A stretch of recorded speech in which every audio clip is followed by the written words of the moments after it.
Hola a todos, bienvenidos a un nuevo café virtual, este tipo de sesiones donde nos reunimos con un invitado especial por parte de la comunidad con el objetivo de tomarnos un café juntos, charlar y conocer a la persona un poco mejor.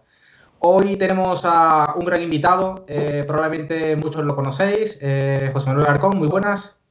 Hola, ¿qué tal? Muchas gracias por invitarme, la ¿Qué verdad. tal? ¿Cómo estás? Muy bien, aquí levantando, levantando el país, que acabo de terminar ahora con marrón, como os contaba hace un minutito, pero bien. Sí, nos has contado. Tema de seguidores. Pues nada, primero de todo, muchas gracias por aceptar la invitación. Solemos tener, la verdad, que invitados con, por así decirlo, que nos dan juego a temáticas muy diferentes. Diría que prácticamente casi todos los últimos hemos tomado una temática diferente. Lo más cercano que me recuerdo un poco a lo que vamos a ver hoy fue la primera, que fue con Ángel Rayo, donde sí que hablamos un poco sobre certificaciones Microsoft, un poco de formación, etcétera. Y bueno, hoy aprovecharemos que te tenemos aquí con muchísimos años de trayectoria, experiencia, MVP durante no recuerdo ni cuántos años. Toda la vida. 16, debo de ser ahora mismo el más viejo de todos. Pues ahí andarás, porque ya sin algunos que cayeron hace no mucho, probablemente serás de los más viejos en España, por lo menos casi seguro. Casi seguro. Sí. Casi seguro. Así que nada, entre todo eso, campus, formación, etcétera, nos va a faltar tiempo para charlar contigo, así que Y veo muchísimas que gracias. me enrollo un montón, Bueno, además. Así que, eso nos gusta. Antes de arrancar, solemos hacer una presentación bastante rápida del invitado. Voy a hacerlo lo más rápida posible, sobre todo para luego darte pie a ti en caso de que quieras autoañadir algo, autopresentarte, etcétera. Pero si mis referencias no están equivocadas, eres el fundador de Campus MVP, que es una empresa referencia en España y diría que en habla hispana de formación online para desarrollo técnico. A su vez, Campus MVP es una división de Crasis, empresa dedicada también al e-learning, de la cual también eres fundador. Lo mangaste de mi blog, ¿no? Sí. Esa parte viene de tu blog. Empezaste como ingeniero industrial mecánico, luego tendremos algunas preguntas al respecto. Y bueno, luego diste el salto a la informática. Ha escrito artículos charlas y artículos en revistas tipo PS World, Windows TI Magazine, etcétera, etcétera. Ha escrito varios libros técnicos, también ha escrito libros no técnicos. El último, salvo que yo esté equivocado, 3 monos, el cual recomiendo. Y como ya hemos mencionado, MVP, Microsoft MVP durante los últimos 16 años, especialmente centrado en desarrollo web. ¿Correcto? Pues sí, efectivamente. Ahí estamos, una trayectoria. Bueno, ya llevo un montón de años en esto, por suerte o por desgracia, porque la alternativa es peor, ¿no? Pero claro, me acuerdo cuando empezaba que era normalmente de los más jovencitos y tal, y ahora soy el viejuno siempre en todas partes. Pero bueno, en fin, es lo que hay. Ya digo, la alternativa es peor. Pero vamos, sí, es un buen resumen. He hecho un poquito de todo, pero fundamentalmente lo mío siempre ha sido transmitir, ¿no? Comunicar y formar y todo eso. Ya incluso, bueno, mucho antes de dedicarme a esto, cuando estudiaba, recuerdo que en verano, por ejemplo, era un poco el rey de matemáticas empresariales en el sitio donde veraneaba. Me especialicé en eso y le daba clases a todo el mundo de ese tema, ¿no? A alumnos por ahí. Entonces me sacaba un dinerillo para luego durante el invierno poder, en fin, dedicarme a estudiar y tal. O sea, que el transmitir te viene desde el principio, ¿no? Sí, vengo de una familia de maestros. Mi madre era maestra, mis tíos, en fin, tengo una larga tradición ya. Muy bien, pues tras la introducción voy a compartir ligeramente también la agenda que vamos a utilizar. Normalmente cuando creamos un evento intentamos dividirlo en bloques, principalmente porque pensamos que suele ayudar un poco a la persona, a saber un poco, oye, estamos hablando sobre mis inicios, ahora estamos hablando sobre DAIZO, ahora estamos hablando sobre formación. Ahora, en tu caso hemos dividido todo en 4 bloques. El primer bloque es hablar sobre tus inicios, el cambio de los engranajes a la informática, por así decirlo, mientras que en el segundo bloque nos centraremos en Campus MVP, por qué nace, cuándo, cómo fue todo, etcétera, etcétera. El tercer bloque ya nos daremos el salto ya al punto de vista un poco más técnico, donde hablaremos de desarrollo web. La mayoría de preguntas ya estarán centradas en este caso sobre Playful. Y por último, un pequeño vistazo al futuro, sobre todo, principalmente opinión acerca de lo que viene, con .NET 5, 6... Ahí no voy a hacer amigos, Bueno, tu opinión es lo importante. Ok. Vale, pues antes de empezar directamente, vamos a romper el hielo, sobre todo para que te desenvuelvas hablando antes de empezar a hablar sobre ti, campus, etcétera, con preguntas no muy trascendentales, pero que, bueno, suelen ser divertidas para empezar. Sí, pero esto dice mucho de uno. Sí, dice mucho, sobre todo la segunda. La primera, sé que la segunda te va a costar más, pero la primera creo que es más sencilla. Es si te animarías a recomendar una película o una serie. Y como dato, pues pueden ser varias, y te cuesta mucho una. A ver, yo soy muy de series, de siempre, ¿vale? Llevo un montón de años viendo series, porque sobre todo por ese formato corto que tienen, que te deja, no te compromete tanto como una película, sobre todo a diario, ¿no? Entonces la verdad que he visto un montón. No he visto, por ejemplo, algunas de estas súper famosas porque no me engancharon en absoluto. Por ejemplo, la famosa de Juego de Tronos, que no puedo con ella, o esta de los zombies, como es The Walking Dead.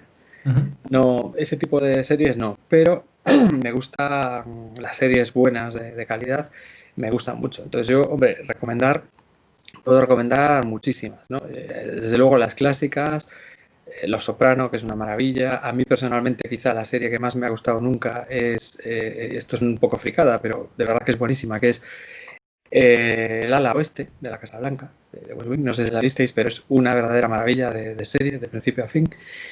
Pero, bueno, por supuesto Breaking Bad y compañía, pero estuve pensando un poquito sobre qué podría recomendar que no fuera tan típico, ¿no? Y que me haya gustado mucho y que haya visto además recientemente y tal. Y la verdad que sí que tengo 2 o 3 recientes que creo que no son conocidas y que os puedo recomendar mucho, ¿no? Una es una serie que, bueno, yo la he visto en Movistar Series, pero no sé si la habrá en más sitios, que se llama Kidding. No sé si os suena, que es de... No, esta no. Se llama, ¿cómo se llama este actor? El de la máscara, Jim Carrey. Jim Carrey, que a mí personalmente no es un actor que me guste especialmente, por lo menos en papeles estos de coña que hace, pero esta serie es una delicia, de principio a fin. Son 2 temporadas, son episodios cortitos y es una tragicomedia. No es la típica serie donde el tío gesticula, sino que, bueno, tiene más chicha de la que parece, tiene temas de trasfondo y está muy bien hecha, es divertida a la vez que un poco trágica, ya te digo. Y bueno, tiene una de las secuencias más alucinantes que se han hecho últimamente, que es la progresión de una chica que era drogadicta y gracias a él, pues digamos, va mejorando, ¿no? Y se convierte, bueno, hace una vida normal. Y eso es una secuencia, un plano secuencia único que dura como un par de minutos y que si busquéis en YouTube está el cómo lo hicieron y realmente es un plano secuencia, es decir, no hay cortes, es de verdad, ¿no? Y de verdad que es alucinante. Esa os la recomiendo. Y luego, por meter un poco la pata en el mundo friki, os puedo recomendar, bueno, Halt and Catch Fire, que no sé si la conoceréis, porque no es tan conocida como otras, pero está muy bien, Sí. porque es una historia de la informática y tal. Y otra que estoy viendo ahora, de hecho voy por la 4ª temporada y me está gustando mucho, aunque la primera he de reconocer que decía, ¿esto de qué coño va? Y luego a partir de la segunda es cuando te enganchas y tal, que es The Expanse, vamos, en sí. Amazon Prime. No sé si lo habéis visto, pero es muy buena también. Así que os puedo recomendar esas. Creo que ya son unas cuotas. Por poder puedo recomendar muchas más y también desrecomendar. Está bien. ¿Cómo? Perdón. No, que digo que está bien la recomendación, hombre, que aquí nos tomamos nota de todas estas y la bicharemos. Sí, pero vale, pues espero que os guste, ya me contaréis. Muy bien. Pues siguiendo un poco la temática que tenemos de romper un poco lo que rompe, bueno, lo que rompe el hielo, un poco lo que es conocerte y que te suelte, nosotros también nos gusta preguntar por un libro, ¿vale? Pero en este caso, como lo de un libro es algo muy, muy, muy extenso, normalmente nos gusta que sea uno técnico y uno no técnico. Uno puede ser de ciencia ficción o de lo que te apetezca. Y a ver, que aunque nos sorprende. Yo realmente, yo un libro técnico no os puedo recomendar. Porque hoy en día, o sea, que decir, un libro técnico transversal que le valga a todo el mundo, bueno, aparte de que esto ya daría para hablar largo y tendido, pero el mundo editorial y sobre todo en español está muerto completamente. Y yo creo que esto es un tema que probablemente luego toquemos si hablamos de la formación y tal, porque tiene mucho que ver. Sí. Está muerto y enterrado, vamos, básicamente, ¿no? Y además eso, que aunque hubiera un libro que a mí personalmente... Perdóname que te interrumpa, es una verdadera pena, sobre todo viendo tu estantería detrás. Sí, pues esos son libros nuestros, de hecho. Sí, lo sé porque probablemente tengo muchos de esos también ahí en la estantería. O sea que, pero bueno, yo ya sabía hace unos años, antes, y, bueno, no cuando empezamos, pero poco después, que esto le quedaba 2 telediarios, ¿no? Luego si queréis hablo de eso. Pero yo por ejemplo, leo mucho de cosas que no son técnicas, ¿vale? Yo, como dice un amigo mío, soy un junkie del conocimiento. A mí me gusta mucho aprender, ¿vale? De todo. Y sobre todo de lo que no comprendo bien, ¿no? Y entonces, bueno, pues leo un montón de cosas. Una cosa que también decías antes, que recomendar un libro dice mucho de uno y tal, y yo creo que una de las primeras cosas que dices es tu edad.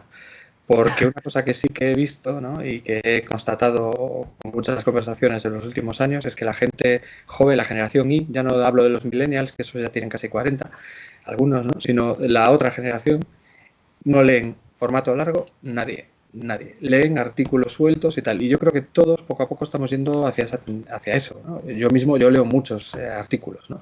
Generalmente el fin de semana. Pero eso es un problema, en mi opinión, muy gordo. Yo creo que la lectura de un libro, no necesariamente técnico, ya digo, es súper importante para muchas cosas, para centrarse, para mantener la atención, para realmente imbuirte de esas ideas, cosa que un artículo no raramente consigue, ¿vale? Entonces al final yo creo que lo de leer un libro es súper importante y creo que las generaciones estas que hablábamos antes, que realmente ya no leen, y menos en formato largo, ¿no? Pues deberían cambiar eso. Yo, de hecho, me di cuenta hace un par de años así que me estaba descentrando muchísimo y en parte había muchas razones, pero una de ellas era que ya no leía casi formato largo y decidí retomar seriamente ese tema. Entonces todos los días procuro leer media horita o así antes de acostarme y algo largo, algo que me lleve semanas leer porque me obliga un poco a estar atento y tal. Y entonces dentro de ahí yo, claro, lo que puedo recomendar es de mi gusto, ¿no? Y a lo mejor no es del gusto de todos, pero yo, por ejemplo, soy muy, muy fan como sabe mi buen amigo José María, que está ahí, del mundo de Roma, ¿no? Roma, y más que del Imperio Romano, que es de lo que habla todo el mundo, de la República Romana, que es anterior, ¿no? De los siglos III, II y I antes de Cristo, básicamente. Reíros del Señor de los Anillos y de todo. O sea, nada, ni Abismo de Helm, ni Moria, ni nada. Muchísima mejor historia, con más, y encima, bueno, más acción, más política, más intriga, interesantísimo, y encima con un impacto y unas enseñanzas tremendas, porque aún colean muchas cosas de aquellas entonces, ¿no? Entonces yo, como soy muy fan de eso, y además vosotros estáis en Sevilla, la mayoría, ¿no? Bueno, el grupo está en Sevilla, y al lado de Sevilla tenéis Itálica, lo que es Santiponce, sí, ¿no? Si no habéis ido, id, por favor, id, porque aquello está genial, y id con un guía, ¿vale?, que os explica aquello, porque si vas, ves 4 piedras, tampoco te enteras, pero si vas con un guía y estás una horita o así y te lo explica, aquello es una maravilla. Entonces, bueno, para resumir, que me enrollo, porque además este tema me encanta, yo un libro que os recomendaría es algún libro que hable sobre todo de la República Romana. Y ya puestos a escoger, hombre, ya digo, los 3 siglos antes de Cristo son todos muy interesantes, hay personajes ahí alucinantes, aparte de los mega conocidos como Julio César o Cicerón, ¿no? Hay otros, Mitrídates, Aníbal Barca, que era español. Pero, entonces, un libro muy bueno para empezar, aunque es un poco light y tal, es el de Isaac Asimov, el de la República Romana, por ejemplo, ¿vale? Y si queréis ir a algo un poquito mejor y más reciente, Rubicón, que se titula así, Rubicon, de cuando César cruza el Rubicon, ¿no? Que es de Tom Holland. Ese es un libro muy bueno también para empezar en el tema. De hecho, a mí me lo recomendó un compañero de aquí de trabajo cuando yo empecé a meterme en eso y me parece un buen libro también. ¿Vale? Y ya no me enrollo más, que si no, os dejo aquí. Solo hablo de Roma toda la tarde. No, hombre, está bien saberlo. Bueno, pues gracias por las recomendaciones. Conocí a los dos, aunque no me he leído uno de ellos. Así que ahí quedan apuntadas. Y vamos a empezar dando un salto a la sección 1, que bueno, es principalmente hablar sobre tus orígenes. La primera pregunta sería, bueno, estudiaste ingeniería mecánica, es decir, ¿cómo un ingeniero industrial especializado en mecánica acaba haciendo informática? ¿Cuándo te diste cuenta y por qué decidiste que en realidad lo tuyo es la informática? Mira, el tema es que yo empecé siendo un chavalín en los 80 con, bueno, un poco con lo que había entonces, que era muy básico, un poco como lo que contaba José María hace unos días, ¿no? Yo en vez de ZX Spectrum yo tenía un Amstrad, ¿no? Pero bueno, antes incluso de eso, mis padres me habían comprado una enciclopedia que se llamaba My Computer, que era como un compendio tremendo de todo lo que había en informática en aquel entonces, que bueno, te enseñaba muchísimas cosas, desde lenguajes de programación a temas de electrónica, cómo montar, yo que sé, un brazo mecánico que controlabas con unos, en fin, un control y unos relés y no sé qué.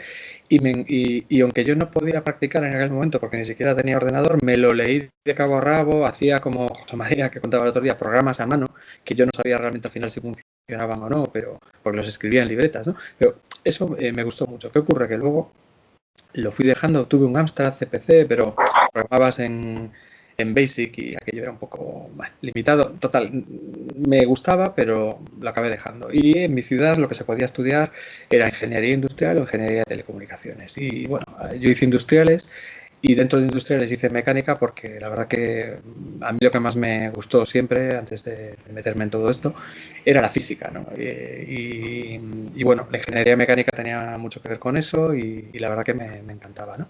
¿Qué ocurre? Que en ingeniería mecánica teníamos un chisme que para aquel entonces era una maravilla, aún tengo una por casa, que era una calculadora técnica que se llamaba HP48, que una Hewlett Packard HP48, que era programable y que tenía un montón de cosas, ¿no?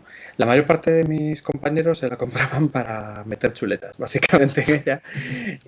Pero yo, bueno, la descubrí y vi que realmente era una virguería y que se podían programar prácticamente de todo. Yo hice absolutamente de todo en ella, ¿no? Y efectivamente, ahí está poniendo Javier el enlace. Y bueno, ahora no sabría prácticamente hacer nada, porque hace 20 y muchos años, o casi 30 de eso, pero bueno, aprendí a dominarla y de hecho mi primer trabajo, digamos, como profesor, fue darle clase a mis compañeros de carrera de manejo de esta calculadora, hasta tal punto que en la escuela, la propia escuela me pagó un par de años para que diera formación a la gente y la usaran para algo más que las chuletas. Y eso fue como empecé con la programación. Pero luego un amigo del mundo HP48, precisamente, que es Mario de Lama, al que solo he visto una vez en mi vida, pero en persona me refiero, pero que teníamos mucha relación a través de email por aquel entonces que estaba empezando y tal, me habló de Visual Basic, el Visual Basic 5, el 4 estaba, en aquel entonces era el 4 todavía. Y fue como un flash. No tenía ni ordenador, me compré un ordenador y durante un mes lo único que hice fue aprender a Visual Basic y empecé a hacer programas y tal. Me volví, bueno, yo soy muy de eso, de que si una cosa me gusta me meto a fondo, ¿no? Y así fue como arranqué. Lo que pasa es que poco después empezó todo esto de Internet y eso sí que ya me fue como una revelación. Dije, hostia, esto va a ser increíble, ¿no? Y vi que me tiraba mucho más eso que lo que estaba haciendo, ¿no? Aún así, bueno, acabé la carrera porque había que acabarla y no sé ni cómo lo hice porque me dediqué mucho más a la informática que a la carrera, pero bueno, la acabé.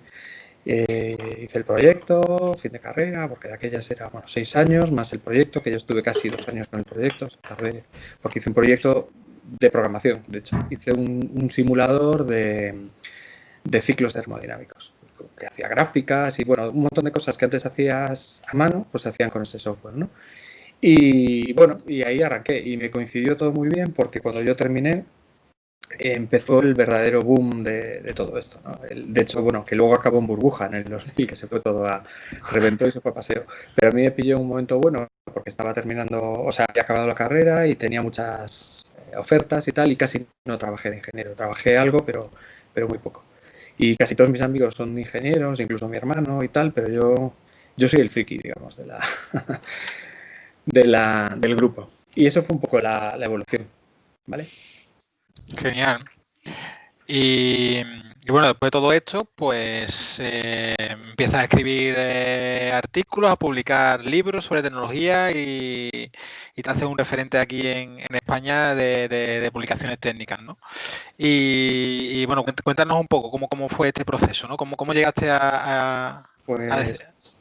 Pues bueno, yo ya te digo, me obsesiono mucho con las cosas y cuando me meto mucho y tal. Entonces yo digamos que en un año, más o menos, desde que empecé con lo de programar y eso, ya estaba haciendo de todo por ahí. Estaba en la universidad haciendo cosas para algún departamento que me pedían, tal, y bueno, y en aquel entonces no había tanta información en internet como hay ahora, ¿no?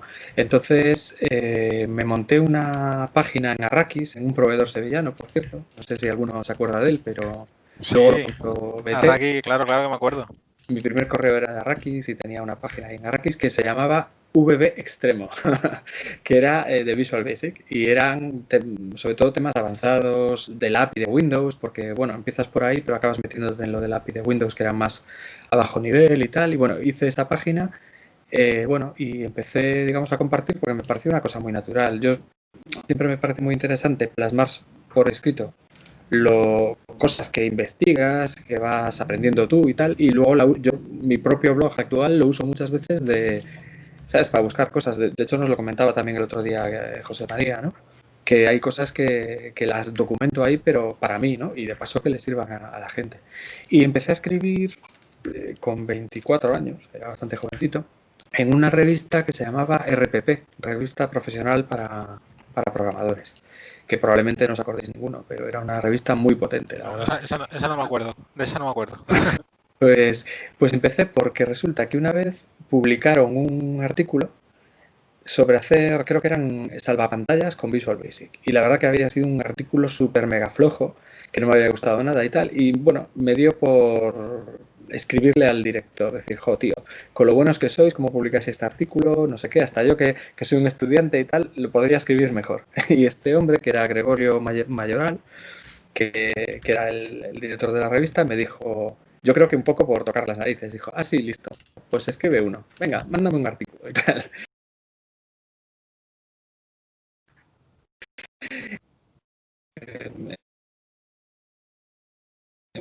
En fin, por inconsciencia que por otra cosa, ¿no? Igual que lo de la empresa, que la monté un poco, pues dije, venga, va, y escribí un artículo que era para conectar con sensores y hacer cosas con toda esa información, graficarla, actuar y tal. Y le mandé un artículo sobre eso y bueno, le gustó y me lo publicó. Y a partir de ahí me dijo, oye, pues cuando quieras, mándame. Y empecé a publicar uno todos los meses. Y así fue como empecé, de puñetera casualidad, porque si ese hombre no me hubiera dicho, venga, chulito, escríbeme tú uno, pues probablemente hoy no estaríamos aquí hablando. Pero luego ya, bueno, pues seguí escribiendo y luego pues me salieron otras revistas como Windows Day Magazine, que estuve muchos años. De hecho, yo llevaba la sección de seguridad de esa revista mucho antes de que viniera el maligno, ¿no? Chema Alonso, que luego yo lo dejé y fue cuando lo cogió él. Pero bueno, sí, PC World y hasta que desaparecieron básicamente las revistas en papel. De hecho, bueno, los primeros años de Crasis, donde no había nada y estaba así, pues vivía básicamente de los artículos que escribía. Escribía un montón, todos los fines de semana como un descosido para poder subsistir. Es decir, que todo esto nació como un reto, ¿no? Te retaron y... Sí, y por inconsciencia, porque yo si hubiera sido un poco más consciente de mis limitaciones en aquel entonces, probablemente no lo hubiera hecho. Porque, hombre, yo ahora leo cosas de hace 25 años y digo, bueno, no es tan mal, pero no dan el nivel que yo requeriría, ¿no? Entonces, bueno, eso, un poco por inconsciencia, pero al final, bueno, también es lo que tiene ser joven, que te lanzas un poco así a la aventura y a lo mejor te sale mal, pero tienes poco que perder, ¿no? Entonces me parece que es interesante. hacerlo así, ¿no? Genial. Pues continuamos un poquito, bueno, hablando sobre todo del principio. Sé que ha dado bastantes charlas en diferentes niveles, conferencias locales, nacionales, internacionales, etcétera. Pero, ¿qué recuerdas de la primera? ¿Por qué? ¿Por qué la primera? ¿Cómo surgió? Pues mira, la primera, además me la pagaron, cosa que hoy en día dices, es increíble, ¿no? Que pase eso. La primera corría el año 95, más o menos, y una empresa de aquí, que aún existe, que es bastante conocida, de aquí de Vigo, de Galicia, me dijo, mira, tú que, oye, le pegas mucho a todas estas cosas y tal, ¿por qué no das una charla así, no muy larga y tal, en empresariales, en la Facultad de Empresariales? Yo aún estudiaba, por aquel entonces. Y les cuentas a los empresariales un poquito qué es esto de Internet, porque ahora suena un poco a coña, pero en el 95 la mayor parte de la gente no sabía qué era Internet, ni la web, ni un poco por dónde iban los tiros, ni nada, ¿no? Y me dijeron, te pagamos, creo que me pagaron, que bueno, para la época y yo con aquella edad me pareció un pastón, 25.000 pesetas, ¿no? Que vendrían siendo unos 120 euros de ahora. Y bueno, allí me fui a la Facultad de Empresariales, me compré un traje, el primer traje que tuve, y allí me fui súper nervioso, me preparé una charla y tal, y estuve, bueno, me tuvieron que cortar, porque estuve 2 horas o 2 horas y pico. O sea, debió de ser un coñazo. Bueno, a ver, a mí me pareció muy interesante y contaba un montón de cosas, pero a muchos les debió de parecer un verdadero coñazo porque tanto tiempo, ¿no? Pero bueno, les di un repaso enorme de qué era esto de Internet, por qué era el futuro, por qué nivelaba, que de aquellas son pensábamos que venía a igualar a los grandes y a los pequeños, ¿no? Luego nos dimos cuenta de que eso era una paparrucha todo, que era mentira. Pero en aquel momento era lo que pensábamos y bueno, un poco cómo funcionaba, en fin. Debo de tener el PowerPoint por ahí guardado todavía. Y esa fue la primera charla y la verdad que bueno, fue muy interesante, muy satisfactoria. Luego aprendí mucho sobre cómo darlas, practiqué y supongo que hoy en día la daría bastante mejor, pero bueno, no estuvo mal tampoco. Y nuevamente porque bueno, me lo propusieron y dije, ¿por qué no? Y le eché morro y fui. Podría haber dicho, uff. Y por curiosidad, antes de saltar a la siguiente, la que recuerdes con mayor, no sé si decir cariño, o que tengas un mejor recuerdo por diferentes motivos, porque fuese muy grande, porque fuese... Pues tengo 2. Una que fue la presentación mundial de Visual Studio 2005 o 2007, ya no me acuerdo. De 2005, puede que fuera 2005. Bueno, en Madrid, se hizo desde Madrid porque se hacía en español desde Madrid, en inglés desde otro sitio y se hacía toda la vez. Y fuimos a Madrid y di una charla creo que era en Kinépolis y estaba aquello, era una sala gigantesca, enorme. Y estaba aquello a reventar, la gente desparramándose por las escaleras y tal, había más de 1000 personas. Y la dimos además a pachas, digamos, Isabel de Microsoft, Isabel, lo diré, el apellido, lo tengo en la punta de la lengua, Miragaya, Isabel Miragaya y yo, hablando de todas las novedades de ASP.NET 2.0, que aquello era tremendo, y fue muy divertida porque hacíamos un buen tándem y la gente se reía, o sea, aparte de dar información técnica, era entretenida. La verdad que, como fue la más gorda, ¿no?, en la que participé y era, bueno, una cierta responsabilidad porque te la encargaba Microsoft y demás, pues la verdad que esa la recuerdo con mucho cariño. Y luego otra que fue ya hace mucho, bueno, más reciente, debió de ser en el año 2011, creo, que fue la primera charla que di en inglés en el extranjero, que fue en Suecia. Me fui a Suecia unas jornadas y di una charla allí y tal, ante una audiencia ya mucho más pequeñita, pero bueno, era la primera vez que daba una charla en inglés y iba acojonado completamente, porque en español ya tenía mucho callo y mucha soltura y si no me acuerdo de algo hasta cuento un chiste y no pasa nada, pero en inglés no lo dominas tanto, o por lo menos en aquel entonces no lo dominaba tanto, aunque lo dominaba bastante, pero bueno, y la verdad que iba acojonado total, pero luego al final salió muy bien y me vino muy contento, y además fue una experiencia chula ir hasta Suecia, que además era invierno, creo que era febrero o así, y bueno, estuvo muy bien, por eso esas 2 las tengo ahí grabadas. Bueno, y llega un momento en tu vida en el que dices, voy a dar el salto al mundo empresarial y montas Crasis, ¿no? Y bueno, ¿por qué te viene esta esta idea de decir voy a dar el salto al mundo empresarial? Pues un poco lo que os contaba antes. Yo, bueno, cuando terminé la carrera fue el momento del boom gordo de Internet, fue allá por el año 97 más o menos, porque ya digo, la carrera era larga, porque eran 6 años, y luego yo estuve 2 años haciendo el proyecto fin de carrera, ¿no? Y mientras hacía cositas pues de freelance, digamos, y tal, ¿no?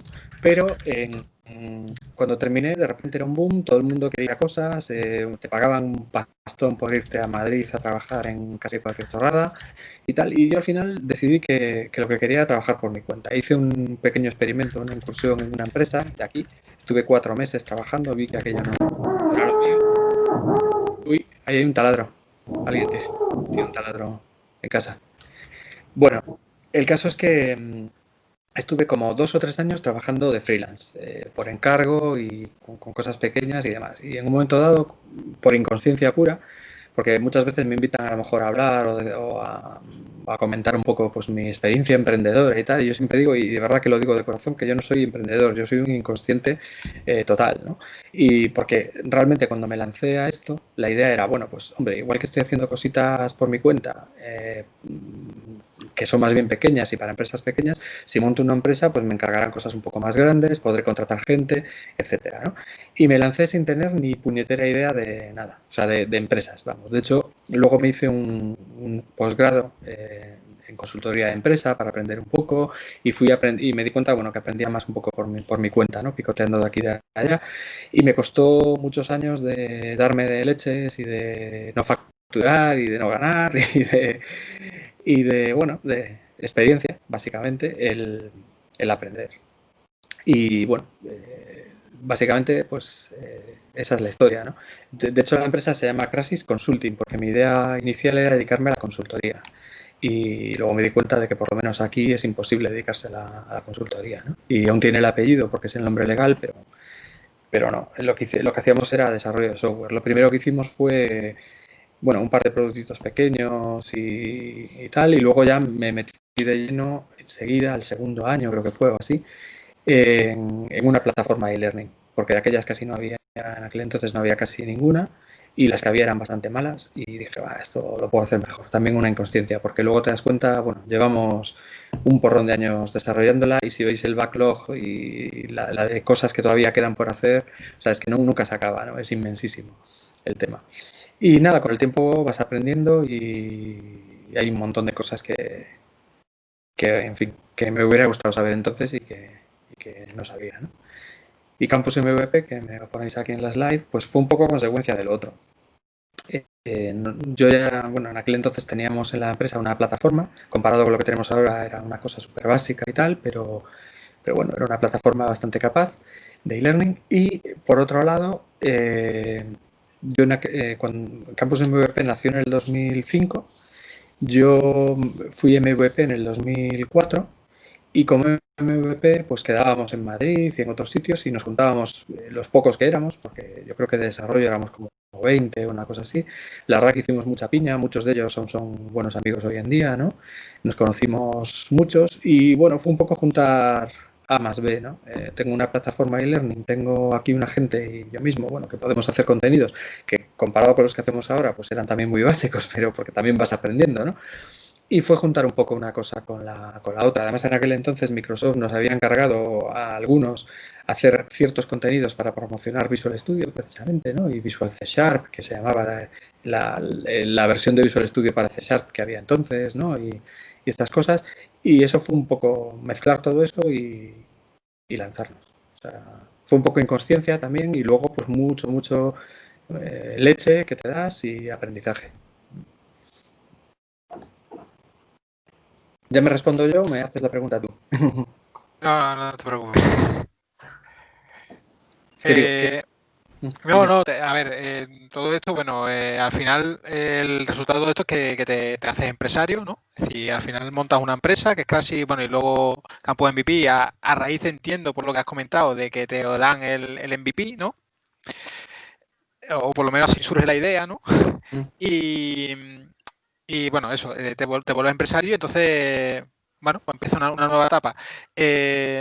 a alguien que empezara en el mundo empresarial, ¿qué consejo o qué recomendaciones le daría? Pues mira, de eso tengo una charla. Si queréis un día la hacemos, pues la he dado 2 o 3 veces ya en los últimos años. Porque realmente hay un montón de cosas que no tienes ni idea cuando te metes. A ver, yo en realidad no me considero un empresario, ¿vale? Porque un empresario de verdad, por decirlo de alguna manera, en realidad no trabaja en su empresa, ¿vale? Es decir, sí trabaja evidentemente, pero no está en el día a día, en el meollo, en la producción, ¿vale? Es un verdadero empresario, realmente lo que hace es hacer, ¿vale? Es decir, hace que otras personas hagan lo que se necesita hacer para sacar la empresa adelante y conseguir los objetivos, pero no se pone a apretar las tuercas, ¿vale? Y yo sí que aprieto las tuercas, entonces soy muy mal empresario y lo digo de verdad, de corazón, y lo reconozco. Lo que ocurre que también es una de las cuestiones que tienes cuando empiezas en un negocio que es tan específico, tan técnico y donde el conocimiento ese es muy difícil encontrarlo por ahí, ¿no? Entonces, al final, yo soy un currante más, ¿vale? La empresa la monté yo, pero yo soy, vamos, soy el que más curra. No con eso desmerezco a nadie, sino al contrario, sino que yo al final estoy metido, vamos, menos barrer la oficina, que por suerte ahora ya no lo hago, pues todo lo demás lo tengo que hacer. Entonces, eso realmente es un error, ¿vale? Lo que ocurre porque si te impide crecer, tú eres el cuello de botella, ¿vale? Fundamentalmente. Y eso es una cosa que cuesta mucho ver hasta que llevas tiempo. Pero también es cierto que si la empresa es pequeña y además encima te gusta lo que haces, es muy difícil dejar eso y salir de ahí, ¿no? Y luego pues hay muchas más cosas, pero por ejemplo, por decir otra muy evidente, pero que también cuando estás metido al principio te cuesta mucho ver, ¿no? Es que no hay nada menos reseñable en la vida que alguien que hace de todo. Es decir, tú cuando empiezas, claro, no tienes muy claro lo que vas a hacer. Entonces es como el cazador que está con la escopeta apostado detrás de unos arbustos y a todo lo que se mueve, boom, le disparas, ¿vale? Surge una oportunidad de hacer una página web, la haces. El sistema de control de una central nuclear, ¿qué coño? Lo hago. Y al final, el problema es que no haces nada bien. Haces todo, pero no acabas por especializarte, por centrarte, por hacer las cosas bien. Entonces el resumen un poco sería el que mucho abarca, poco aprieta. Para mí, cualquiera que esté empezando con una empresa o como autónomo incluso y tal, y más hoy en día, ¿vale? Que hay tanto de todo, sería especialízate. Especialízate en algo. Haz una sola cosa, como mucho 2, y hazlas bien. Y de hecho, si te fijas y vas a los típicos viveros de empresas que hay ahora y lees un poco las webs de las empresas que hay, casi todas estas empresas que empiezan ponen servicios integrales de no sé qué. O sea, ves mucho lo de integral. Integral, el pan. Las empresas no. Vale, ese sería un poco el resumen. Especializa. Bueno, pero a ti no te ha ido mal, es decir... No, pero porque he aprendido y nos hemos especializado. Nosotros estamos especializados en e-learning. Hace 15 años hacíamos de todo. Teníamos 4 o 5 productos que era imposible gestionar y que nos los hemos ido cargando a lo largo de los años. Entonces nosotros ahora estamos especializados en e-learning, ¿vale? Sí, tenemos dos divisiones, la plataforma y Campus MVP, pero estamos especializados, ¿no? Y de verdad, yo creo que el que le pega a todo no le va a ir bien. O sí, a lo mejor puede subsistir, pero nada más. No va a hacer dinero, desde luego, que al final es un poco el objetivo que tienes con una empresa, ¿no? Esa es un poco la idea. No sé si os vale de algo, pero vamos, tengo más, ¿eh? Pero es por no monopolizar la charla, que llevamos 40 minutos a lo mejor.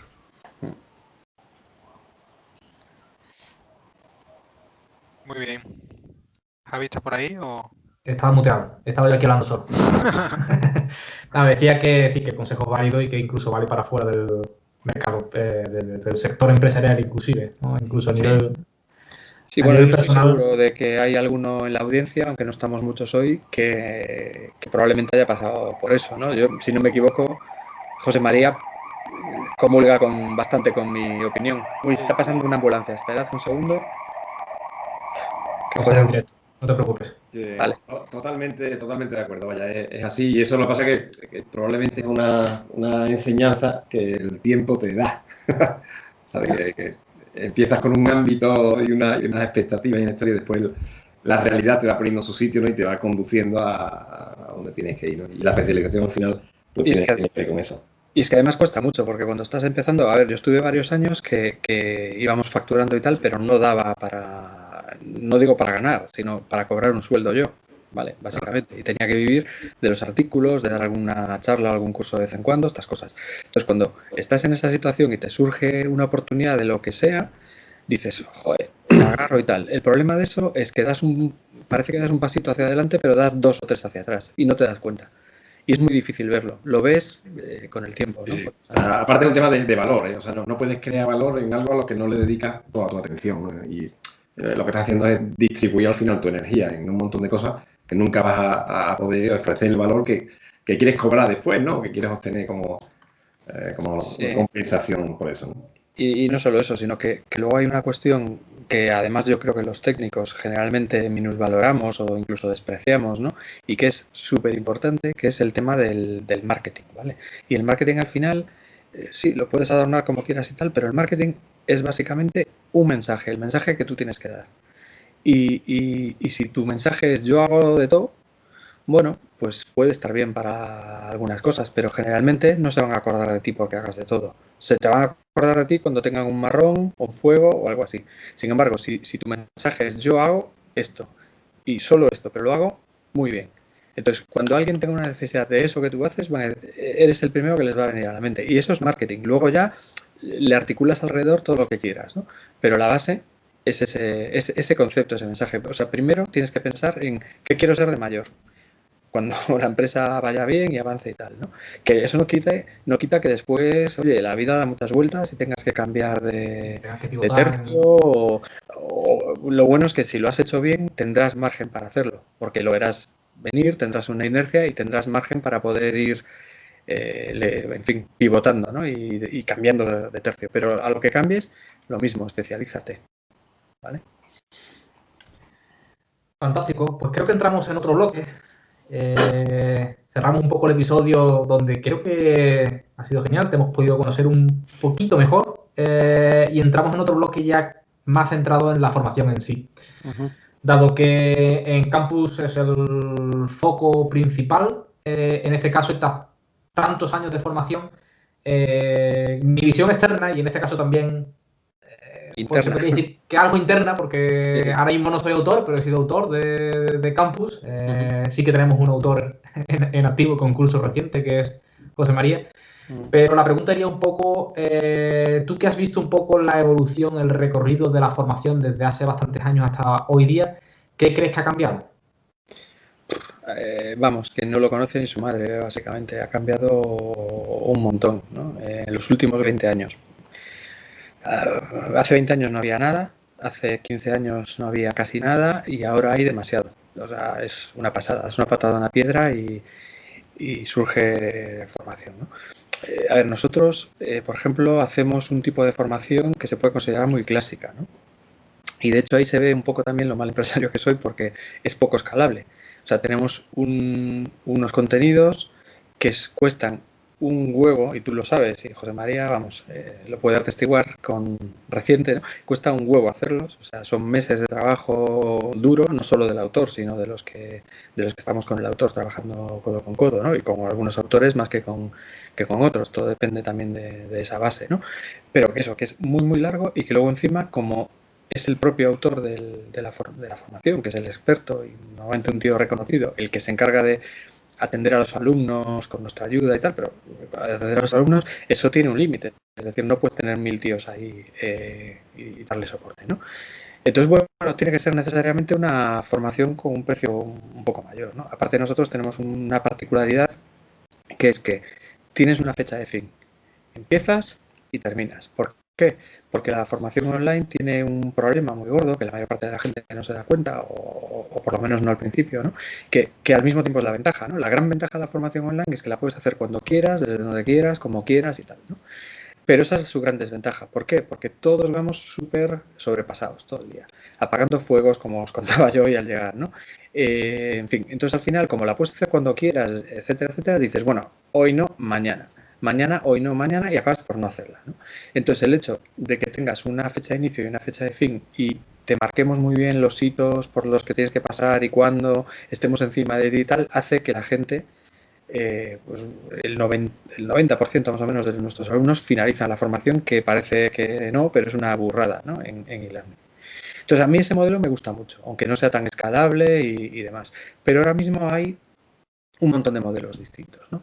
Desde, bueno, sé de este tema y digo, venga, me voy a montar una empresa de formación online que normalmente acaban, bueno, a los pocos meses cierran, ¿no? Hasta gente muy potente como puede ser Udemy, ¿no? Y este tipo de modelos y luego los bootcamps, que es otra cosa que es relativamente reciente, ¿no? Y que también tienen su público. A mí personalmente no me gustan tanto, o por lo menos no me gustan tanto para el tipo de formación que creo que es la más adecuada, pero sí que tiene su utilidad, ¿no? Bueno, concretamente Udemy a mí no me gusta porque, bueno, al final el modelo que tienen es simplemente conseguir para crecer y que supongo que alguien los compre o algo así, ¿no? Y luego hay otros modelos de ese estilo que están bien, pueden estar bien si el contenido es bueno, lo que pasa que no lo sabes de antemano, no tienes la constancia de que ese contenido pueda ser bueno, no tienes soporte tutorial, o por lo menos no de la forma habitual. Y yo, bueno, un poco ese modelo lo llamo el modelo gimnasio, ¿no? Porque al final tienes ahí te apuntas, puedes usar un montón de máquinas, un montón de la piscina y tal, pero al final a lo mejor las usas un día, una temporada y luego acabas por no usarla, ¿no? Te apuntas y no vas. El tema de los bootcamps, pues pueden estar muy bien, ¿no? Pero muchas veces me da la sensación de que no están muy bien enfocados, ¿no? Porque se los venden a gente que parte prácticamente de cero, le enseñan muchas recetas para poder avanzar, porque lo hacen a lo mejor en 7, 8, 9 meses, y en 9 meses son full stack, por ejemplo, ¿no? Y en 9 meses, hombre, puede ser full stack si vas a uña de caballo y aprendiendo muchas recetas, ¿no? Pero a lo mejor sin comprender a fondo ciertas cosas. Entonces, puede estar bien si ya partes de una base, que tengas unos conocimientos y lo puedas hacer y dedicarle muchas horas y puedes aprender un montón y me parecen muy, muy buenos, ¿no? Pero en general, no sé, no me acaban de convencer, ¿no? Y luego está todo el tema este de los MOOCs, que la mayoría de los que son buenos suelen estar en inglés, pero tienen unas tasas de abandono también muy grandes. O sea, hoy en día hay un montón de modelos, ¿no? Entonces, es muy difícil separar el grano de la paja, creo yo, ¿no? Eso es la principal dificultad que hay para el alumno. Para el alumno tiene tanta oferta de por dónde formarse que es muy, muy complicado decidir qué haces. Y al final ya no es tanto lo que gastes, el precio y tal, que evidentemente tiene su importancia. Yo creo que es más importante precisamente el tiempo, ¿no? El no perder el tiempo, el que la dedicación que tengas sea interesante. Y eso yo creo que es un tema que ha cambiado mucho. Antes tenías que prácticamente romperte la cabeza para encontrar la información y ahora es todo lo contrario. Hay tal avalancha de información y de opciones de formarse y demás que no sabes qué hacer, ¿no? Y no sabes si esto es bueno, si te va a hacer perder el tiempo, a lo mejor no sabes que te está haciendo perder el tiempo hasta que llevas ya bastantes horas metidas, etcétera, ¿no? Y luego está todo el tema del fenómeno, llamémosle free, llamémosle todas las empresas tecnológicas que lo que quieren es que programes para ser plataforma, ¿no? Que también está muy bien, pero tiene sus pegas, ¿no? De hecho, a ver, el problema es que aquí me voy a meter en un jardín, pero bueno, como estamos muy poquitos.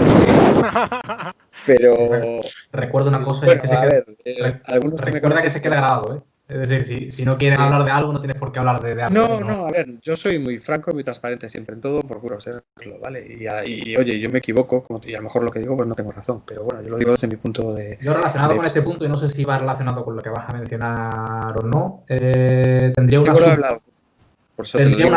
una subpregunta asociada que es ¿qué está pasando para que pasemos de esa estantería que tienes ahí atrás a prácticamente, diría, casi sin riesgo de equivocarme, la desaparición de libros técnicos en español y en inglés disminuyendo? Es que ahí iba yo. A ver, mira, el tema de que todas las empresas tecnológicas estén como locas para que use su plataforma porque saben que es su supervivencia, es decir, ¿por qué Microsoft? Y oye, con todo el cariño y amor que le tengo a Microsoft, pero bueno, es así, es la realidad, ¿no? Y Microsoft, y estoy diciendo Microsoft porque lo conozco muy de cerca, pero pon una X donde digo Microsoft, vale cualquiera, ¿vale? ¿Por qué Microsoft invierte tantos millones y tiene tanta gente metida en desarrollar Visual Studio Code, Visual Studio que es gratis, la edición Community, ¿no? Pero bueno, que se pueden hacer muchas cosas. Open source, todo. Documentación, ¿tú sabes la cantidad de gente que hace falta para eso? Y la de dinero que está ahí metido para eso. Y es gratis. a los desarrolladores no nos cuesta nada, ¿vale? Lo mismo habla, pues eso, X, ¿no? Apple, Facebook, Google, todo el mundo. ¿Por qué? Bueno, pues porque lo que quieren es que, a ver, saben que la supervivencia de sus plataformas depende de que haya software para sus plataformas. Y lo que quieren es que los desarrolladores que tienen tantísimo donde elegir, porque eso es lo que os decía antes, tú te vas a finales de los 90 y tenías Visual Basic, Delphi, o sea, vale, sí, evidentemente C, C++, todos estos lenguajes un poco más de bajo nivel, pero para hacer un desarrollo más del día a día había 2 o 3 opciones. Ahora tienes tantas que lo difícil es seguirle la pista y elegir. Entonces, todos se han volcado a regalar, digamos, información, ¿no? Información, herramientas y demás. Entonces, esto está muy bien, porque la verdad que casi cualquier cosa que necesites está ahí, ¿no? El problema es que hay absolutamente de todo. Hay cosas muy buenas, hay cosas muy malas, hay cosas muy regulares, ¿no? Y el otro día también lo comentaba José María, Blazor. Hombre, te pones a leer la documentación de Blazor y las 4 primeras cosas más básicas y tal, las tienen súper bien explicadas ahí. El problema es que luego hay cosas que no hay manera. O sea, vamos, me consta que José María para el curso ha tenido que irse a ver el código fuente para muchas cosas, para entenderlas, ¿verdad, José María? Porque no están bien documentadas o no están documentadas directamente, ¿no, José María? Sí, o te encuentras por ahí, no ya tanto o no solo en la documentación oficial, sino en artículos de otros autores y tal, información que no está actualizada y que está mal directamente. Que no es correcta, claro, hay mucha... Es lo que dice, hay demasiada información y muchas veces es difícil, ¿no? El saber elegir la fuente apropiada y aún así, no todo lo que viene de ahí es completo. Y el tema, que es a lo que iba yo, es que eso también hace que toda esa información se convierta en sucedáneos de la formación y de los libros. Y digo sucedáneos porque al final, bueno, valen, pero no valen. Me explico, es decir, es como el chocolate, el mocolate. Bueno, es chocolate, bueno, se puede comer, pero no es chocolate, ¿vale? Bueno, pues esto es un poco lo mismo. Hay mucha gente busca por ahí, encuentra un blog, encuentra un foro, encuentra un vídeo, encuentra lo del fabricante y tal, y con eso va tirando de acá para allá. Bueno, lo de Stack Overflow, que es una maravilla, ¿vale? Pero sabéis que hay mucha gente que básicamente vive de Stack Overflow. El día que se caiga Stack Overflow, la industria se va al carajo, vamos, básicamente. Y muchos se dedican a copiar y pegar cosas de ahí para tirar millas, pero sin entender muy bien lo que hacen, ¿no? Y entonces, eso es un problema porque hay mucha gente que no profundiza. Tenemos un montón y ahí es donde digo lo del jardín, ¿no? Tenemos un montón de desarrolladores que no profundizan en las cosas, ¿no? Y que para el día a día y para salir del paso y con las recetillas se puede sobrevivir, pero luego pasan cosas, ¿no? Pero el problema es que muchas veces no se dan cuenta de eso, ¿no? O sea, yo lo veo, yo soy desarrollador web y a mí me gusta mucho la parte de frontend. Bueno, me gusta casi más la de backend, pero el frontend también me gusta, ¿no? Y yo una cosa que me doy cuenta, y me doy cuenta yo mismo, porque yo aprendí, bueno, yo casi todo lo que sé lo aprendo de oído, ¿vale? Digamos. Pero luego también te das cuenta de que tienes muchas carencias y con el tiempo lo vas aprendiendo. Pero yo veo que, por ejemplo, en ciertas temáticas básicas, ¿no? Fundamentales para el desarrollo web, como es HTML, CSS, JavaScript, que es el ABC, ¿vale? La mayor parte de la gente aprende de oído y no profundiza. Y el problema es que no saben, se dan de leches contra muros y no saben por qué, pero el problema es que tampoco tienen no van un paso más allá, no se dan cuenta de que no saben, ¿entiendes? Entonces, eso es un reto muy grande para la formación, ¿no? Y luego, como tienes tantísima información por ahí, separar el grano de la paja, lo que verdaderamente vale de lo que no vale, lo que está bien de lo que está mal, es muy complicado, ¿no? Eso es algo muy, muy complicado. Y luego, aparte, y creo que sobre este tema me ibais a preguntar algo, pero ya me adelanto un poco, ¿no? Está el fenómeno free, ¿no? Creo que teníais, por lo que me comentaste, que me ibas a preguntar algo sobre esto, ¿no? Creo que estaba un poco después, ¿no? Y aquí es donde me meto en el otro jardín y me vais a odiar, bueno, no sé si vosotros, pero el que vea la charla muchos me van a odiar por lo que voy a decir, pero yo lo siento, yo digo las cosas como las siento y además los que me conocéis y hemos hablado muchas veces de estos temas, sabéis que lo digo, ¿no? Y es que ahora mismo estamos en un momento de la historia, digamos, de los técnicos, donde jamás hemos estado mejor los técnicos, ¿vale? Hoy en día cualquiera que sepa prácticamente hacer la O con un canuto tiene trabajo. Otra cosa ya, y no me voy a meter, que si le pagan bien, le pagan mal, le pagan una mierda, vale, pero trabajo hay, ¿vale? Porque lo que hay es una escasez tremenda de técnicos. Y esto le está, o sea, todos somos en las empresas, los más guapos, los más bonitos, y hay ciertos técnicos, y no estoy hablando solo en empresas pequeñas, que por supuesto, sino incluso en empresas grandes, que tienen tal poder dentro de la empresa que es tremendo, ¿no? Y al final, bueno, pues eso, son los niños bonitos y las niñas bonitas de las empresas. Y eso le sumas que todo es gratis. Porque todas las empresas te dan la formación gratis, la información gratis, las herramientas gratis y tal. Y hemos acostumbrado, o sea, estamos en este momento en un sector muy mal criado. Y esto es con lo que me estoy ganando los amigos, y lo siento, pero es lo que opino, ¿vale? Estamos en un sector muy mal criado donde todo el mundo parte de la base de que todo es gratis. Y si no es gratis, no me vale, es una mierda. Y no solo eso, sino que yo una cosa con la que me cabreo bastante, porque además tengo a gala el no hacer eso, ¿no? Es que ni siquiera las personas que más deberían valorar el trabajo del software, es decir, lo difícil que es hacer una pequeña aplicación para un móvil o una pequeña aplicación web o una grande, da igual, pero estoy hablando de las pequeñas porque es el caso más extremo, ¿no? Que de repente le piden 3 euros por una aplicación de móvil que realmente le va a ahorrar tiempo, dicen, ¿estás loco? Tal, cuando precisamente esa gente es la que más debería valorar lo que cuesta hacer eso y la de horas que hay que meter y tal, ¿no? Y lo mismo con todo lo demás, herramientas, contenidos, temas open source. La gente no dona jamás al open source. En general, a ver, evidentemente aquí habrá gente que me esté escuchando que sí que lo haga, ¿vale? Yo lo hago. Y me consta que algunos de los que conozco lo hacen también. Pero la mayor parte de la gente no dona para open source, porque no lo valora. Hay gente que le saca, a ver, es que puedo poner cientos de ejemplos, desde el Let's Encrypt. Desde que está Let's Encrypt, ¿cuánta pasta nos estamos ahorrando todos en certificados digitales? Coño, pues dónale un dinerito al año, si no hace falta que sea mucho. Vale, yo, por ejemplo, como uso bastantes certificados, le dono bastante pasta. Pero es que no hace falta, dónale lo que puedas. Un café, 2 cafés, 3 cafés, 5 euros, 10 euros al año. Ya está, no cuesta nada. Y no me quiero enrollar más con esto, pero un poco el corolario de todo esto es que nos hemos acostumbrado a que todo es gratis, a que somos los niños bonitos de las empresas y del trabajo y tal, y que nos lo merecemos todo, pero no lo contrario. Y nuevamente, no os enfadéis conmigo, estoy hablando en general porque evidentemente hay de todo. Estoy hablando un poco lo que yo veo, ¿no? en general. Y eso hace que el entorno sea muy jodido, ¿no? Los libros han desaparecido. Nadie paga por un libro técnico. Se quedan con el sucedáneo, ¿vale? Y los libros han desaparecido. De momento en inglés, como el mercado es mucho más grande, aún aguantan, pero no hay ni por asomo los libros que había antes. Microsoft, por ejemplo, se ha cargado la editorial ya hace tiempo, ¿no? Bueno, el pobre José María puede constatar que aunque su libro oficial de la tecnología es Signal R y se vendió en todo el mundo y en todos los idiomas, las ventas es para dar, de partes del culo con las ventas de ese libro, ¿no? Y en japonés, entonces, hay que ver. Nada.